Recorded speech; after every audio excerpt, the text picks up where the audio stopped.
Hello and very, very heartily welcome to this edition of the Drawing TV. Actually, I have a little surprise, and that is that the Drawing TV is going to shift its name to Art TV because I have so much stuff that I want to talk about that might be a little bit more about other things than drawing. Could be painting, it could be more general things, philosophical things in context to making art and so on.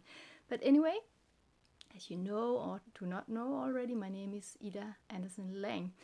And today I'm going to talk a little bit about something that one of my drawing students brought up here some while ago.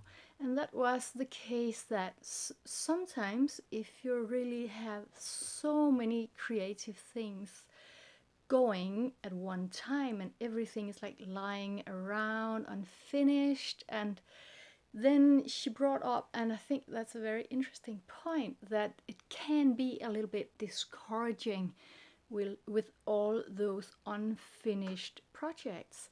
And I really do see the point, but also it made me think that I do know that feeling, but also I'm a person that I've got so many ideas for art, for like paintings and drawings, that it's impossible for me to like create them all just in the rest of my lifetime. It would be impossible to make them all. It's just the fact. And I think I'm much of a person that finds that making an unfinished sketch is far better than not touching it at all. So for my part, I have a lot of unfinished stuff.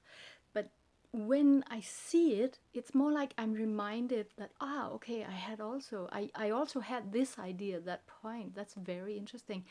And some of it I totally forgot about. And something is more, it pops more up in my mind, and I continually give it attention and eventually maybe even finish it. But I have so many things going, and I kind of like that. But it can be a mess. But what I do is that I keep kind of a stack. Many of my things, they're not so big, so I can keep like a stack where my things are like sedimented in layers, and what's on top of the stack is usually what I'm working at the moment.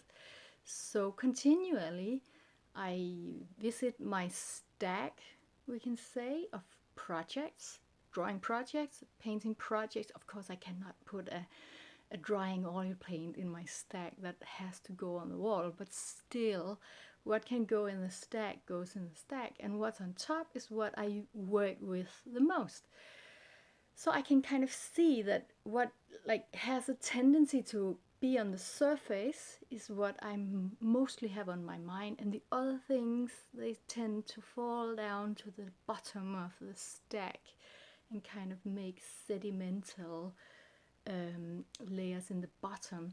And some of it I totally forget. My stack can contain things that are years old, and it's kind of fun to like go back and see, I had this and that idea also. And sometimes it's like, oh, I totally forgot, it's still a cool idea, let's bring it up.